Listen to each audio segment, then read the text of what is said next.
Ratu, sekarang kita masuk ke segmen Mau Nanya Dulu. Meskipun dari tangan kita harus bisa bermas alias menyenangkan diri sendiri.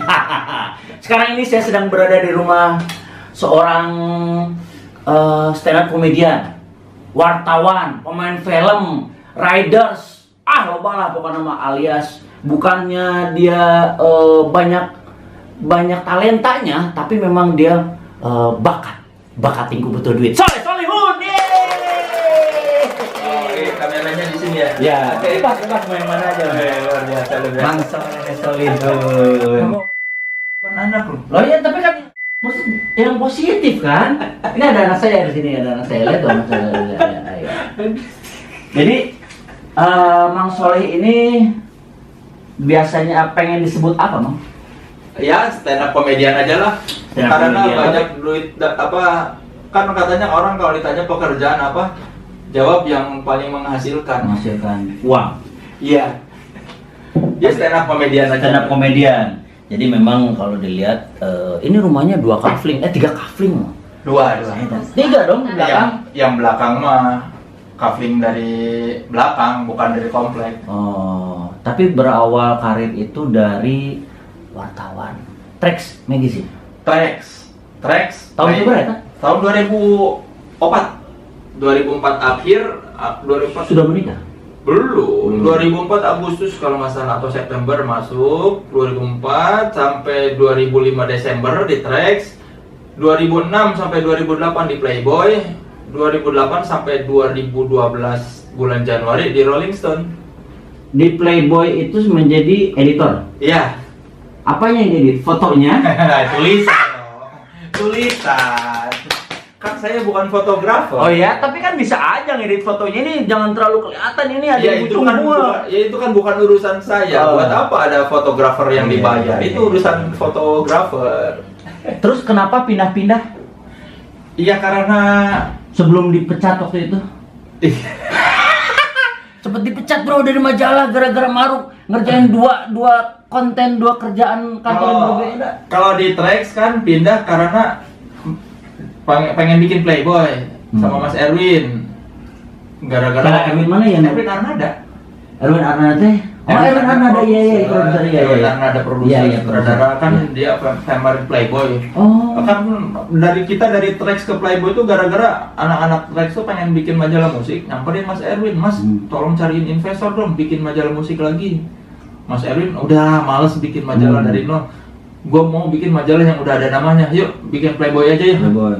Terus tiba-tiba Mas Erwin, nih gua udah dapat lisensinya. Kok udah ada, ya udah. Gitu kalau Tapi majalah Playboy Indonesia tidak se-Playboy yang di Amerika nya? ya iya. Kenapa? Kan nggak boleh telanjang-telanjang mah. Kenapa? Ya kan kita juga tahu nggak boleh, nggak bakal diterima di Tapi kan ada juga foto itu kan nyerempet-nyerempet. iya kan makanya masih pada pakai Pakai pakaian dalam. ya sama kayak majalah pria dewasa lain kan. Maksudnya kita tahu batasannya di Indonesia kayak gimana, ngelihat yang dibolehin kan sebatas kayak FHM, Maxim kan begitu, ya udah kita begitu. Plus memang dari Amerikanya juga dibilang oke, buat di Indonesia nggak usah Bulu cunting. ya, kita mau jadiin proyek percontohan nih. Kalau di Indonesia berhasil, kita mau menunjukin kepada dunia bahwa ini Playboy bisa laku tanpa ada gambar cewek nggak pakai baju gitu. Tapi ternyata Ya nggak berhasil ya karena banyak yang menentang. Terus waktu itu gara-gara dipecat nanti gara-gara apa? Gara-gara kan di Rolling Stone teh nggak boleh kerja di 2 perusahaan. Kita nanda tangan, nanda tangan surat bermaterai pernyataan tidak akan bekerja di 2 perusahaan dalam waktu yang sama. Kasarnya nggak boleh side job lah. Iya. Terus saya siaran di Indika waktu itu udah lama 1,4. 101,4. Oh, 90. Udah lama siarannya mah, baru ketahuannya belakangan. Pas tahun 2012 ketahuan siaran. Dulu mah saya mikir ini mah kan kayak ngobrol di siarin aja. Iya. Toh kan siaran sampai jam 9, jam 10, setengah 10 udah ngabsen. Kantor kan masuk jam 10. Iya. Selama tidak mengganggu pekerjaan Iya. kantor maksud lu gitu ya? Tidak mengganggu pekerjaan kantor dan kan Yang mau gue lakukan di luar jam kerja mah suka-suka. Bener. Kirain teh begitu pola pikir, atau ternyata nggak boleh ini, karena ini kan udah reguler setiap hari, jadi dianggapnya bekerja. Walaupun dibilang, "Pak, tapi kan ini mah saya kontrak, bukan karyawan, statusnya penyiar di radio." Enggak, tetap aja ini dianggapnya bekerja di 2 perusahaan dalam waktu yang sama karena setiap hari katanya. Ya udahlah. Kalau menurut lu gimana, No? Nggak apa-apa kan? Pemretnya mah nggak apa-apa, yang nggak yang sirik kali, ada yang sirik kah kemana ya meureun eta mah. Oh, Mana iya, kan Pak. karirna dan manajemen yang ya udahlah, ikhlas aja lah sekarang. Terus waktu itu belum menikah, waktu yang dipecat itu belum menikah. Udah. Oh, sudah menikah. Kan itu dipecat 2012 Januari, Oh. menikah Desember 2011. Alah sih ya, deket Iya, pisan. deket. Tapi enggak dipecat dari Rolling Stone, tapi Indika masih siaran. Masih. Jadi masih punya pegangan. Ya udahlah, masih ada siaran Nah. gitu. Dan off air gitu, berharap aja off air banyak gitu tuh. Ya ikhlas aja, lumayan dapat pesangon lah, 6 kali gaji. Luar biasa. 6 kali gaji tapi si penyiar apa sayang? Apa enggak? Mau nanya sama Om Soleh? Apa ini? Lea nih anak saya. Penerus biar dia tahu bahwa hidup ini keras, jadi harus kerja gitu ya. Biasa normal. Terus menikah tahun 2012. 2011 itu langsung ada anak. Iya, 2011 Desember, anak lahir Oktober 2012. Ketemu istri Di kampus, adik kelas di Bandung. di Bandung. Di mana? Unpad, Vkom Unpad. Oh, Unpad. Tapi kenal setelah lulus. Unpad itu yang di Sekelwa. Di Jatinangor. Oh, Jatinangor. Sekelwa mah pasti da maneh pedah kolot da babaturan maneh di Sekelwa kan. Ayo umur seberapa itu? 40? Opat hiji. Opat hiji berarti 5 tahun di bawah. Oh, angkatan 95. 97. 97. Di atas kita 5 tahun. Iya benar, di atas kita. Di atas kita di bawah. Kurusan kunaon? Biasa tipes. Lain tipes DB opname. DB opname bisa turun 8 kilo. 8 kilo. Wow. Jadi kalau yang mau kurus susah gitu ke olahraga, nggak kurus. Di opname aja gara-gara demam berdarah pasti seminggu turun 8 kilo. Jadi Anda kerjasama sama nyamuk gitu ya? Nyamuk cok orang. Seminggu 8 kilo. Ya langsung 8 kilo buat yang mungkin bertanya-tanya kok aku diet nggak berhasil olahraga nggak turun. Coba deh rajin cari tempat yang banyak nyamuk, kasih aja kok. Siapa tahu kan kegigit nyamuk, buktikan teori Soleh Solihun. Bener. Turun. Tapi nggak ada banyak yang tahu nih, Mang Soleh. Kalau kemarin itu Mang Soleh sempat dianggap menjadi salah satu korban COVID-19. Dicurigai. Karena kan di demam berdarah teh banyak orang yang dari DB ternyata COVID. Jadi waktu itu kan hari pertama masuk kan udah rapid negatif, paru-paru oke, nggak ada infeksi. Hari ketiga, Sabtu Minggu Senin Selasa, hari keempat di rongsen lagi. Di rongsen ternyata kok ada flek ada putih. Padahal mah dari kemarin juga saya udah bermasalah paru-parunya. Pas medical check up dibilang sama dokter, ini paru-paru kamu periksa deh, kayaknya gara-gara perokok pasif jadi ada fleknya, harus diobatin nih paru-parunya. Sebelum sakit juga udah begitu. Mungkin jadi tambah gara-gara opname atau apa, tapi si dokternya kan curiga. Jadi harusnya pada saat itu udah keluar dari rumah sakit, iya, ditahan heula, nunggu dulu, ini harus diperiksa dulu nih paru-parunya membaik atau enggak. Kalau dokter yang merawat DB mah udah pas hari keempat teh kamu udah boleh pulang, misalnya hari keempat kelima teh. Iya. Karena si trombosit udah naik. Kalau dokter DB mah udah membolehkan pulang, tapi harus nunggu dari dokter paru-paru. Nah, dokter paru-paru mau observasi dulu. Kan Selasa di rongsen ada flek. Tunggu dulu ya beberapa hari. Kalau paru-parunya udah membaik baru boleh pulang. Karena khawatir. Betul, jangan sampai melepaskan pasien yang dimana itu terinfeksi COVID. Iya. Nanti. Jadi ya gitulah. pas Sabtu membaik udah boleh pulang. Oh ternyata paru-parunya nggak ada masalah. Perasaan lu ketika lu dicurigai terinfeksi COVID? Ya deg-degan lah. Deg-degan lah Parno. Bayangin pemajikan ya sedih pasti. Sabtu kan opnam. Sabtu, Minggu, Senin, Selasa di kamar biasa, kamar yang sendirian tapi boleh ditemenin. Iya. Belum diisolasi, itu masih Belum. penyakit biasa di Puri Cinere ya? Di Cinere. Wah, Dokter Widya, Dokter Ayub, semuanya assalamualaikum. Sebagainya. Selasa sore dikabarin ini paru-parunya dicurigai nih. Langsung Selasa malam pindah ke ruang isolasi. Yang mana kasur kanan kirinya kosong. Kamar gede. Kamar buat kapasitas 5 orang. 5 orang. Tapi diisi 3 kasur. Tapi nggak ada pasien lain di situ. Itu mau disiapin kalau mau ada isolasi lagi. Lu yakin nggak ada pasien lain atau pasien lainnya udah lewat? Ya itu. Soalnya kan ranjang rumah sakit kosong tuh serem lah ya. Serem. Udah mas sendirian, nggak boleh ada yang nemenin. Ranjang rumah sakit ada 2 yang kosong. Akhirnya kan kalau tiap malam tutupin aja pakai gorden, ranjangnya jangan sampai kelihatan. Karena pertama Parno setan, kedua Parno karena wah apakah saya terkena virus? Lu lebih parno ngelihat ranjang itu kosong, lebih parno ngelihat setan, atau lebih parno ngelihat para perawat pakai baju hazmat? Sama pasti. Sama. Ya kan? Apa yang kita lihat kita, waduh, pakai baju hazmat nih, berarti menghadapi kita mesti lebih hati-hati. Iya emang kan pas Selasa malam tuh tiba-tiba pas keluar dari kamar yang biasa disemprot-semprot tuh pakai disinfektan kamar yang bekas tidur tuh Aduh. Kan jadi ngeri, wah kok apa bermasalah banget ya sampai dia turun masuk ke ruang isolasi itu udah begitu di pintu dibuka tuh nggak boleh dilihat lagi kan, istri ninggalin aja dari jauh. Biasa kan tiap 4 malam ditemenin, terus sekarang tiba-tiba harus sendiri. Terus masuk ke ruang isolasi, dreng di kamar.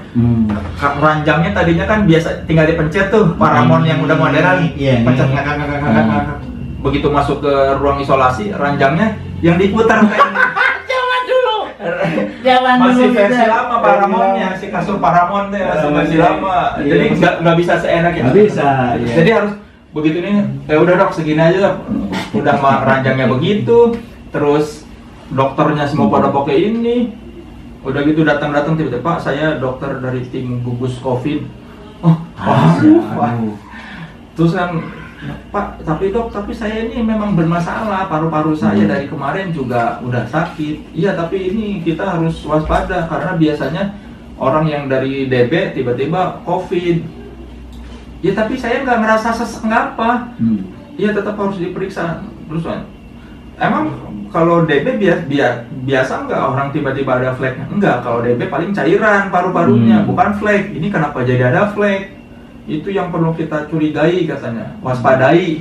Tapi ternyata itu dari mana, Flek? Ya memang bermasalah aja kayaknya paru-parunya. Mungkin aja paru-paru basah atau paru-paru itu memang sudah ada flek dari zaman dulu atau banyak naik motor. Sebulan lalu juga udah ada flek. Iya. Nggak tahu nambahnya kenapa, bisa jadi mungkin karena ya nggak ngerti lah, pokoknya mah katanya nambah. Tapi apa yang lo rasain pas ternyata selama ini gue sesak napas teh ada flek gitu atau emang dari kemarin juga udah ngos-ngosan sebelum sakit juga azab aja itu mah. Emang dari kemarin juga kalau misalnya naik tangga atau apa suka ngos-ngosan, kalau tidur tuh suka jantung itu mah tuh kalau naik tangga ngos-ngosan mah. Jantung mah aman, di MCU jantung mah aman, justru yang harus diwaspadai paru-paru kata dokter, Pak jantungnya masih bagus, ini mah jantung tidak ada masalah, apa paru-paru nih yang bermasalah Pak kata dokter. Apa pembuluh segala macam sehat lah. Pokoknya untuk ukuran orang berumur 40 tahun stamina oke, cuma paru-paru nih bermasalah katanya. Atau nggak boleh memotoran mungkin. Katanya mah enggak kan, nanya, "Dok, apa gara-gara suka nggak pakai jaket memotoran?" Enggak, ini. Nggak mungkin, lu kan selalu pakai rompi kulit lu ini, kojo ya tinggal Raymond. Gara-gara perokok pasif. Oh gitu. Kata dokter mah ini bukan gara-gara naik motor. Iya. Provokasi bertahun-tahun. Iya kata pas tanya, nah Pak sesek enggak sesek kita setiap hari dok. Suster nanya, Pak sesek enggak ada sesek dari kemarin juga. Oksigen aman 98% kadar bagus 98 mah setiap hari juga dicek 98. Sesek enggak. Sesek enggak. Tapi kalau sekarang apa yang dirasa? Udah sehat sama sekali, nggak ada DB-nya kan Sehat. Dirasa kurang duit aja sekarang. Oh iya, itu bukan hanya Anda. Kami semua merasakan hal yang sama. Kalau kita sih mungkin ya bisa bikin YouTube kan, kalau yang nggak bisa bikin YouTube kan kasihan. Ira mau motoran terakhir Ya, mau motoran biasa memanaskan kamari lah minggu kamari. Biasa nah sekedar memanaskan saja meh teu ieu. Sono teh mau motoran. Enggak lah. Kangen nih motoran. Kuduna makan motor baik kan. Iya, harus ini. Biasanya kita bulan Oktober, Juli atau Oktober? Agustus atau September. Agustus. Antara Agustus, September, Oktober. Jadi Soleh-Soleyon ini termasuk di Motorbike, salah satu anggota Motorbike, bukan anggota ya, members Motorbike yang salah satu yang tertib lah kalau naik motor, nggak pernah ugal-ugalan, karena memang dari skillnya memang sudah seperti ini. Klasik. Tidak, saya tidak seperti Ferry Mariadi yang skillnya bisa naik motor. Saya juga anggota ini. Klasik. Tuh. Ini adalah, oh iya ini salah satu helm yang sangat luar biasa ini. Helmnya kenapa berbeda? Karena dibikin hanya 13 pieces oleh GPX Helmet. GPX Helmet siapa sih yang nggak tahu coba. GPX Helmet ini, waduh. Jaya. LPP Memar, artinya Pilih-pilih teman sekamar. keren kan nih, coba GPX Helmet bikinin khusus buat prediksi hanya ada 13 pieces helm. Wow, terima kasih GPX. Terima kasih Pak Eka, terima kasih Pak Eka. Nah, habis ngomongin helm-helm keren, sekarang kita berbicara soal motor. Pertama kali mulai dekat sama Kang Soleh itu saya ada yang eye catching dari Kang Soleh, yaitu sepeda motor GL Pro nih. GL Max atau GL Pro? GL Pro nya. Itu GL Pro tahun berapa dan kapan dibelinya? Kenapa sekarang masih ada? GL Pro 95, beli 98. Masih baru atuh kalau gitu mau belinya. 3 tahun. 3 tahun masih baru. Masih baru, masih segar. Iya. Kenapa masih ada ya? Karena masih enak dipakai. Ada perawatan murah tuh 100.000 ganti oli servis. So, realistis. Iya bener. Ganti spare part murah. Tapi masih ada itu spare part GL Pro. Banyak. Motor-motor Jepang mah ya lagian motor baru 20 tahunan mah masih banyak spare part. Udah gitu kan udah punya montir pegangan. Jadi selalu sehat. Jadi itu motor dipakai zaman SMA, kuliah semester 98. Kuliah dari tingkat 2 sampai sekarang masih dipakai. Itu udah dijual juga harganya berapa paling? Jadi dari Bandung dibawa ke Jakarta. Di towing atau ditarik, ditumpahkan. Di ride gitu. Ditumpahkan ya. Wow. Apa rasanya? Biji masih getar nggak? Biji mah nggak, tapi ini tangan getar. Baru nyampe Padalarang 160. Lumayan nih. Terus gigi opat itu tadi. Gigi opat. Gigi 5 iya mah. 5. Astagfirullah. Getar nepi Padalarang. Gigi haride. Cebong. Aduh. Jadi motor ada berapa ini sekarang? 2. Cuma GL Pro sama Triumph. Semuanya terawat kecuali akinya aja. Kecuali ya baru ganti. Ya, kenapa milihnya Triumph? Tadinya pengen Harley, tapi mahal. Sih jujur bisa nih. Saya pengen yang baru soalnya, cita-cita. Kalau punya duit, saya pengen beli motor gede tapi baru. Yang dari STNK pertama teh, BPKB-nya atas nama Soleh Solihun. Oh, terbaru berarti. Iya, memang dari dulu pengen kalau punya motor gede, pengen cita-cita dari awal beli yang dari baru, BPKB-nya nama saya, yang nggak akan dijual nama saya. Kalaupun nanti pengen beli lagi, baru yang second atau yang tua. Nanti misalnya kalau ada duit atau apa, baru yang motor tua. Kalau dari dulu mah, kalau punya duit pengen beli motor gede tapi dari BPKB baru. Nah pas kalau Harley kan mahal. Iya. Udah gitu pas tahu ada si Triumph buka di Kemang, ternyata tidak terlalu mahal. Mahal tapi tidak semahal Harley Ini kan. beli baru, Triumph. Beli baru Di di Kemang. Om Amri. Om Amri. Amri Triwheel kan. Triwheel. Waktu itu gara-gara pas 2017 awal tadi dikasih tahu sama temen tuh ada si di Kemang jual Harley baru stok lama 2016 250 jutaan. Harley. Wah enak Triumph baru 2,5 terus ditanya-tanya udah habis. Terus si Triwheel tapi ini kita ada nih yang nggak jauh beda harganya. Pas lihat wah terus cocok kecil kan. Ya sebelumnya berapa tahun sebelumnya gara-gara ngobrol-ngobrol sama temen pengen Harley dikasih tahu buat di Indonesia mah naik Triumph nih enak nih kalau mau pakai harian nggak panas ke biji katanya. Pas gara-gara diliatin sama temen iya ternyata si Triumph klasik juga bentuknya. Bonneville? Bonneville. Udah gitu kan yang naik Steve McQueen, Bob Dylan. Pas nyampe sini, sore-sore pun pakai rucksack.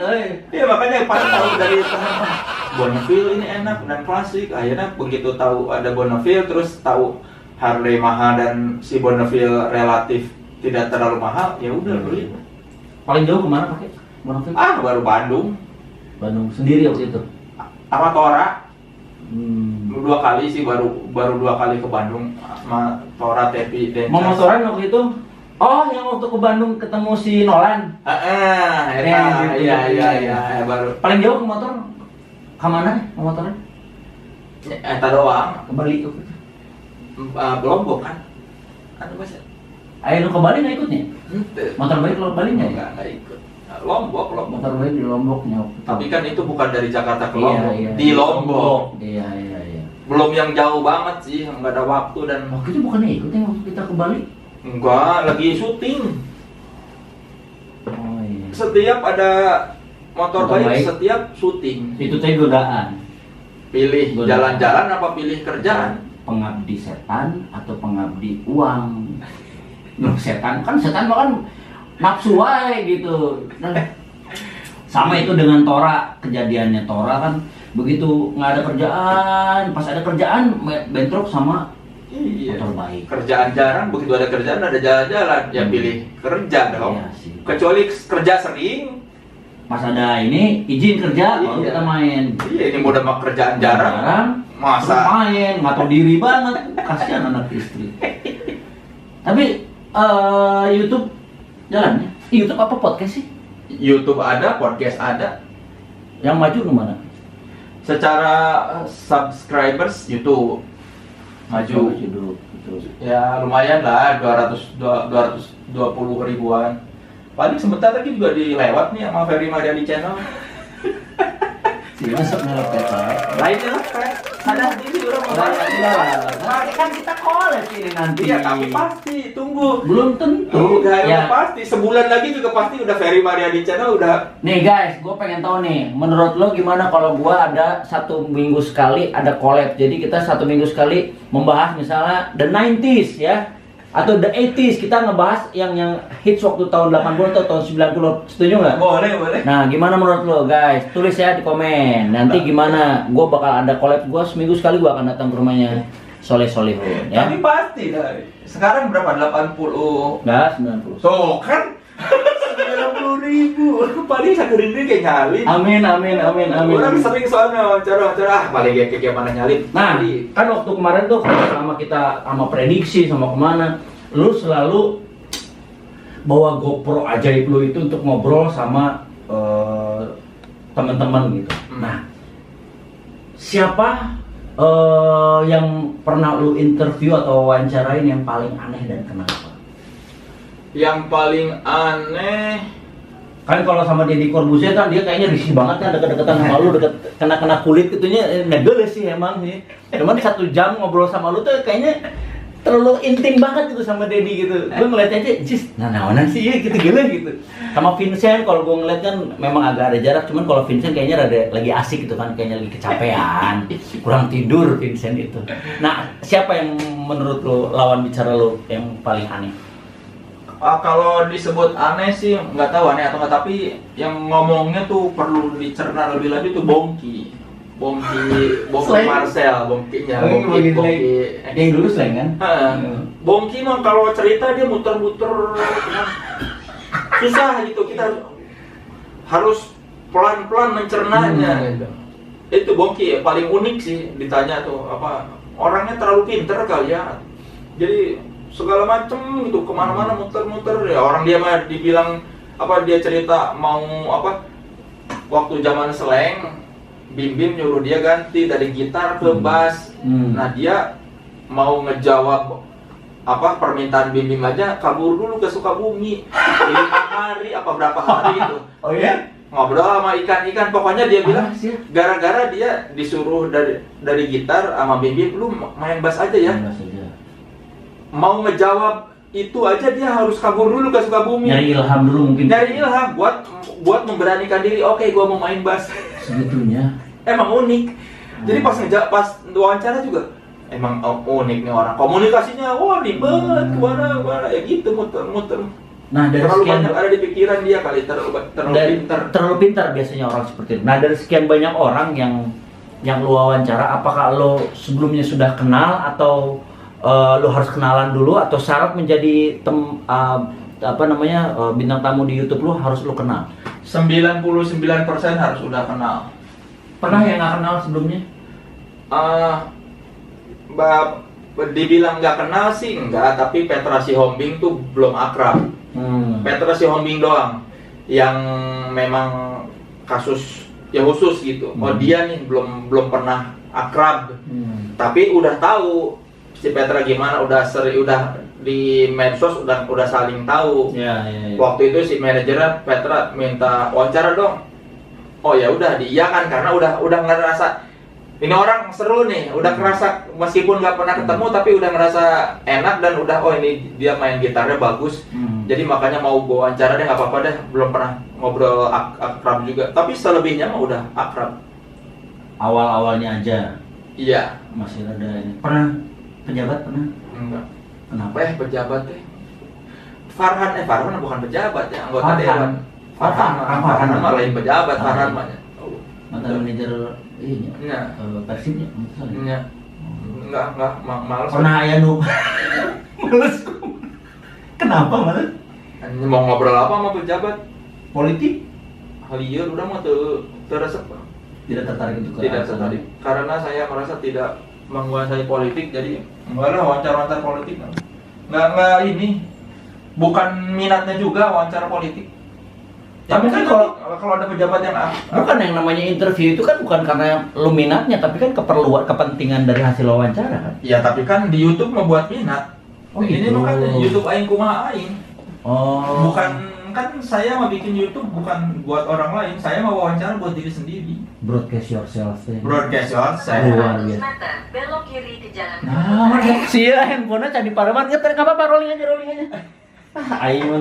Nah, wait-nya masih saya mau wawancara bukan karena pengen ya dilihat orang, saya mau wawancara pengen wawancara aja udah. Nah, pejabat mah nggak mau, belum ada yang ini.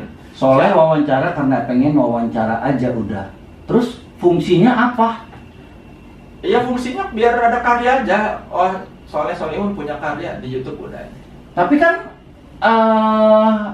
YouTube lu nggak ada AdSense-nya. Ya udah kan bukan dari duit. Dan sombong pisan cuma ini. Lebih sombong dari Deddy Corbuzier loh. Iya katanya kan YouTube lu sempat ke ini ya. Udah nggak bisa nyari duit. Maksudnya dari AdSense udah nggak bisa. Udah nggak bisa. Jadi kalaupun ada iklan di video saya itu pasti gara-gara misalnya nggak sengaja masukin lagu orang, nanti tiba-tiba ada AdSense dari lagu itu yang dapat duit si orang ya. Kasihan bos Soleh gitunya. Itu pernah. Itu jangan kurang. Oh, jangan lupa lagu. Kayak waktu itu pernah wawancara si Mondo, masukin video klipnya Mondo. Tiba-tiba Mondo Gascaro. Tiba-tiba ada AdSense. AdSense. Oh, pasti ke si Mondo. Udah lah nggak apa-apa ngasih. Lewat aja. Iya, udah. Maksudnya ya bukan nyari AdSense lah. Tapi kan lu bikin YouTube ini kan butuh effort. Effortnya cuma HP. diedit dikit, pindahin ke komputer, upload udah, effortnya mah nggak berat. Tapi kan akan lebih baik kalau misalnya itu menghasilkan uang, bukan? Kenapa nggak lu urusin atau lu bikin akun baru? Males bikin akun baru dari nol lagi. Serba males. 3 orang sih. Ya jangan terlalu inilah jadi orang, jangan terlalu apa? Jangan terlalu ngoyo. Kang Soleh ini bisa dibilang termasuk yang konservatif. Bukan dari cara pemikiran, tapi dari gaya berbusana juga. Mana mah konservatifnya? Ya. Sarwa sih hampir sama dengan gua gitu. Cuman kalau gua masih rada nurut sama istri. Gua mah nggak takut sama istri. Sama sekali gua nggak takut. Cuman kalau istri bilang apa, gua ngikutin. Sarwa. Itu namanya. Gitu. Jadi kalau misalnya pakai baju, ya tuh ya jangan pakai sepatu itu. Ya udahlah. Kan orang mah senengnya pakai kaos, pakai celana kayaknya. Ya tuh ya pakai sepatu tuh yang zaman sekarang pakai jangan Converse teh gitu, pakai apa Vans kayak apa gitu. Ya udahlah gitu. Gua nih kasaha si role model baju teh kan mana mah pakai kaos One Fast, Slang atau The Doors, celana jeans, sepatu Doc Mart. Itu aja standar. Saya mah nggak tahu ya, saya mah berpakaian nggak tahu ngikutin siapa, tapi saya mah cuma ini apa suka tuh kaos band, Levi's, Doc Mart kan. Udah saya udah terlanjur cinta sama merek. Celana jeans saya tuh cuma Levi's, iya. nggak ada jeans lain. Jadi bukan karena apa ya? Bukan karena orang. Ya kalau orang mungkin jaket kulit gara-gara John Travolta. Film Grease. Ini apa siapa Grease, namanya? Grease. Iya, siapa namanya? Denny Zuko. Nah, itu kalau jaket kulit. Ya kalau setelan mungkin dari. Tapi di belakangnya pakai kulit Betul. Travolta. Kan Grease kan pakai Tiber. Ya kalau mungkin kalau yang membentuk selera pakaian tuh kayaknya sih film Grease John Travolta. Jaket kulit, kaos, kan dimasukin kalau jeans ya itu mah zaman dulu kan, tapi nggak dimasukin. Ngatung. Tapi modelnya begitu, jaket kulit, jeans, kaos. Mungkin dari situ modelnya. Cuma kalau ini kalau sekarang mah ya lebih ke merek maksudnya. Jadi lebih ke merek atau lebih ke yang endorse? Enggak. Doc Mart. Doc Mart di-endorse saya pakai bukan karena endorse, tapi karena saya pakai dia mengendorse. Oh, jadi pancingan dulu. Mungkin. Iya kan? Tulus awalnya dia tulus menunjukkan memang saya cinta Doc Mart. Loyal pakai Doc Mart. Ya. Jadi kalau setiap lagi syuting lalu apa? Di foto. Ternyata dikasih. Ternyata orang Doc Mart dan orang Doc Mart seneng karena ngasih ke saya mah dipakai beneran. Emang bukan bener. cuma sekali difoto terus udahan. Iya. Sama saya juga pakai. Saya sempat ngoleksi yang 8 hole sampai 12 hole tuh.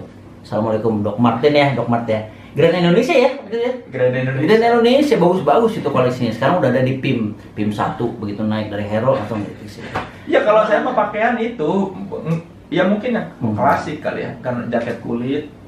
Ya walaupun jaket antara jaket kulit atau jaket lepis. Jaket denim. Kalau mau motoran pakai rompi aja. Ya seleranya gitu aja, maksudnya dari dulu nggak berubah dari zaman kuliahnya. Kalau SMA kan memang belum punya duit, jadi masih ya ala kadarnya aja dikasih sama orang tua. Iya. Nggak, kalau gue kan zaman waktu kuliah tuh pakaian gue berkiblat ke James Dean. Asik nih, rambut dikelimis gitu kan, pakai jaket jeans gitu. Terus makin kesini-sininya gue mikir-mikir gue berubah jadi kayaknya sih ini asik nih gayanya nih gitu. Tapi kalau lo memang nggak seadanya aja gitu. Ya itu aja. Jaket jeans atau jaket kulit, t-shirt, Levi's sama Doc Mart ya, atau kalau nggak Vans masih aman. Tapi itu memang udah terlanjur cinta sama merek, jadi mungkin karena ya kemakan ini iklan. Nggak tahu, mungkin karena kemakan kan Levi's nih jeans yang keren gitu. Kalahkan oleh waktunya. Jadi soalnya dulu waktu SMA kan belum mampu beli Levi's sendiri, jadi kalau beli celana tuh harus nunggu lebaran itu pun ngerayu orang tua baru dibeliin. Ini di Kosambi. Toko 3.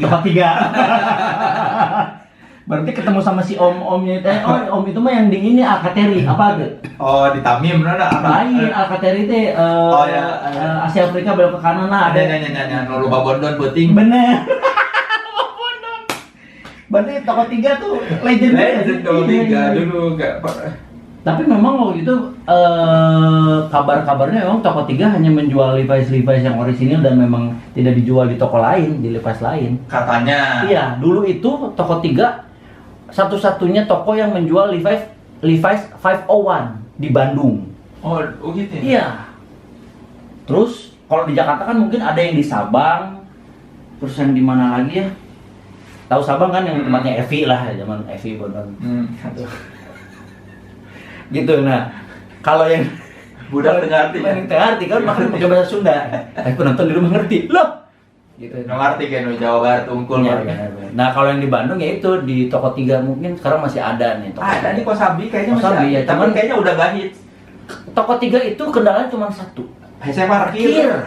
Ya, parkir. Jadi orang mulai kepake ke toko 3 teh pakai beca, orang di Ketapang. Mikro kali itu lumah. Atau parkir naik motor di toko mama. Tahu ada yang di Kosambi, tahu yang di Bandung nggak pasar Kosambi itu di situ ada toko 3 toko pokoknya segala macam ya. Sebenarnya bukan cuma Levi's tapi orang kadang-kadang ke situ beli ya, Levi's. Ada Lea, ada Levi's, ada Tira. Bagus dia tuh bentuknya tuh kayak datang ke situ tuh kayak wah. Sudah jeans. Kadang mereka memajangkan atau memamerkan celana-celana yang zaman dulu banget yang asli itu masih asli buatan Amerika tuh masih ada. Tapi nggak tahu ya kalau sekarang waktu itu terakhir tuh beberapa tahun lalu kesana masih banyak sekali gitu. Legend lah toko 3. Legend. Terakhir ke Bandung kapan, Bang? Tahun lalu kayaknya ya. Iya, memang udah. Iya kan saya juga mau lebaran nggak boleh. Mau ngapain juga gitu ke Bandung. Iya. Biasanya mah kalau ini mah rutin misalnya lagi nggak ada kerjaan ke Bandung lah kan ke rumah ibu. Oh di Bandung tuh ibu di Bandung. Ibunya ibu bapak, tapi kan bapak udah almarhum, jadi tinggal ibu. Berarti ibu sudah 4 tahun nggak ketemu mama tuh? Namanya apa tahun? Tahun lalu. Oh tahun lalu. Tahun lalu. Di mana di Bandung? Antapani. Oh. Cibodas. Desa Cibodas. Antapani itu Peter Pan ya? Ya, pemuda terminal Antapani. Antapani, betul. Nggak banyak yang tahu mungkin Peter Pan itu bukan nama tapi singkatan. Pemuda terminal Antapani, Ari. Nah, SMA ada deket terminal Antapani, untuk salah si Bodil teh SMA eta kan. 23 mun. Ya 23. Ya deket SMA 23 mah di deket terminal Antapani. Iya. Oke guys, takutnya makin ngalor ngidul, makin ngacapruk, makin nggak jelas. Jangan lupa tulis di komen, di kolom komen, setuju atau tidak saya bikin satu apa namanya? Satu konten sama Mang Soleh. Kalau setuju, bikin kontennya tentang apa? Kalau saya bolehin ngobrolin 90s emangnya? Banyak bahasa. Atau ngobrolin 80s gitu, ngomongin lawak-lawakan zaman dulu, Jayakarta Group, Holik ya kan? Kita nggak pernah tahu. Atau ngomongin soal grup band zaman dulu. Kalau wawasan Mang Soleh kan tentang grup band mungkin lebih jauh. Nah, kolotan maneh kan. Ya, kolotan orang tapi wawasan loan maneh. Orang mah kolot-kolot umur. Gitu. Udah. Kalau gitu sekarang kita pamit dulu. Mang Solehnya juga mau biasa. Tonton wawancara saya sama Ferry Mariadi di channel saya ya. Iya betul, nanti ya kan. Channelnya apa Bang namanya Bang? Soleh Solihun. Ya. Oh, saya udah punya tuh. Wah, play button. Saya pinjam memang ya? Ferry Mariadi belum punya, tapi sebentar lagi juga pasti punya. Saya mah yakin. Amin. Besok lah. Amin. Nih doakan saya secepatnya bisa punya ini, ada nama Ferry Mariadi di sini. Doakan ya. Doakan. Amin. Sok Mang, pesan-pesan Mang buat para penonton YouTube saya Mang. Ayo silakan tonton dan likes dong. Kalau tidak suka tidak usah dislike. Ya, tidak suka mah diam aja. Ya. Sama kayak kalau kita datang ke restoran, ke rumah makan, kan kalau kita ditawarin makanan, enggak kita bilang, ini nggak enak, ini nggak enak. Bener. Milihnya yang enak aja. Satu lagi Mang, ternyata mumpung masih ingat. Haters menurut lo apa? Haters teh sebetulnya orang yang dari lubuk hatinya mencinta, tapi dia nggak bisa terlalu gengsi buat mengakui bahwa dia tuh sebenarnya punya perhatian lebih. Sok dah haters mah kan menghabiskan waktu buat memaki-maki. Iya. Haters tuh sebetulnya ada di garis tipis antara lovers, karena lovers dan haters sama-sama menghabiskan energinya buat memberikan perhatian sama satu tokoh atau satu subjek. Luar biasa Bang tinggal ngebalikin, tinggal sedikit lagi tergelincir ke jadi lubang dalam lembah lovers. Sebenarnya kalau ditanyakan dalam lubuk hatinya, haters itu lovers yang masih gengsi. Belum makan lovers. Lapar. Kalau orang yang nggak suka biasa-biasa aja mah udah nggak usah dipeduliin. Kalau kita nggak suka sama sesuatu, ya udah nggak usah diperhatiin aja. Dan nggak usah dihina juga. Iya. Kalau nggak suka mah udah nggak usah ditonton gitu. Iya, nggak suka mah udah aja nggak suka. Kalau haters mah kan sampai menghabiskan waktu buat apa sih jelek. Energinya kan kebuang. Jadi haters itu adalah lovers yang tertunda. Lovers yang tertunda atau mungkin lovers yang gengsi. Haters itu adalah lovers yang gengsi. Ferry Mariadi, Soleh Solihun. Assalamualaikum warahmatullahi wabarakatuh. Waalaikumsalam. Mohon maaf.